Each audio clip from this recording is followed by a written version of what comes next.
సాగర్ జలాలను వెంటనే విడుదల చేయాలని కోరుతూ ఖమ్మం జిల్లా కల్లూరు ఇరిగేషన్స్ ఎస్ఈ ఆఫీస్ నందు టీఆర్ఎస్ పార్టీ ఆధ్వర్యంలో భారీ ధర్నా నిర్వహించి ఎస్సీ గారికి వినతి పత్రం అందించారు. ఈ కార్యక్రమంలోని మిర్చి పత్తి రైతులు అధికంగా పాల్గొన్నారు. టీఆర్ఎస్ పార్టీ నాయకులు పాలేపు రామకరావు, కట్ట అజయ్ బాబు, కటమనేని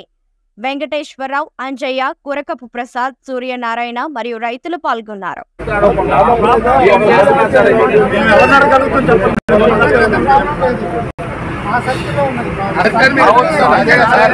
కాంట్రాక్టర్ అన్నింటిలో రైతాంగం ఎంత నష్టపోయింది ఒకసారి మీరు కూడా రైతు పట్లేదు ఒకసారి పొలాల్లో చూడండి సార్. నేరుగా ఒక ఎకరానికి 30,000 విడుదల చేయాలి సాగర్ జలాలను వెంటనే, విడుదల చేయాలి సాగర్ జలాలను వెంటనే, ఎండిపోతున్న వరి పంటలను వెంటనే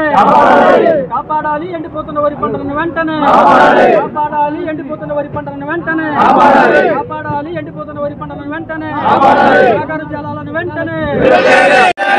సాగర్ జలాలను వెంటనే నిద్రపోతున్న ఈ మండి ప్రభుత్వాన్ని, నిద్రపోతున్న ఈ మండి ప్రభుత్వాన్ని,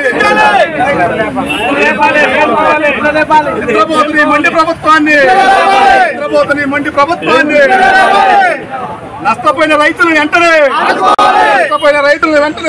15 రోజుల నుంచి ఏమి పై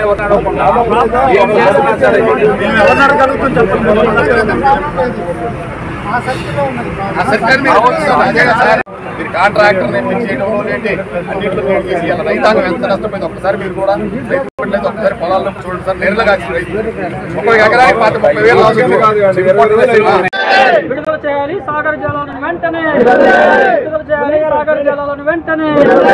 ఎండిపోతున్న వరి పంటలను వెంటనే కాపాడాలి, ఎండిపోతున్న వరి పంటలను వెంటనే కాపాడాలి, ఎండిపోతున్న వరి పంటలను వెంటనే కాపాడాలి, ఎండిపోతున్న వరి పంటలను వెంటనే సాగర్ జలాలను వెంటనే, సాగర్ జలాలను వెంటనే నిద్రపోతున్న ఈ మండి ప్రభుత్వాన్ని, నిద్రపోతున్న ఈ మండి ప్రభుత్వాన్ని, నిద్రపోతున్న ఈ మండి ప్రభుత్వాన్ని, నిద్రపోతున్న ఈ మండి ప్రభుత్వాన్ని, నష్టపోయిన రైతులను వెంటనే, నష్టపోయిన రైతులను వెంటనే 15 రోజుల నుంచి ఏమి పై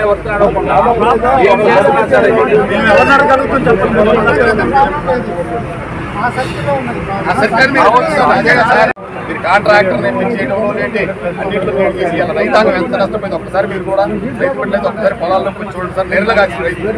ఒక ఎకరానికి 30,000 విడుదల చేయాలి సాగర్ జలాలను వెంటనే, విడుదల చేయాలి సాగర్ జలాలను వెంటనే, ఎండిపోతున్న వరి పంటలను వెంటనే సాగర్ జలాలను వెంటనే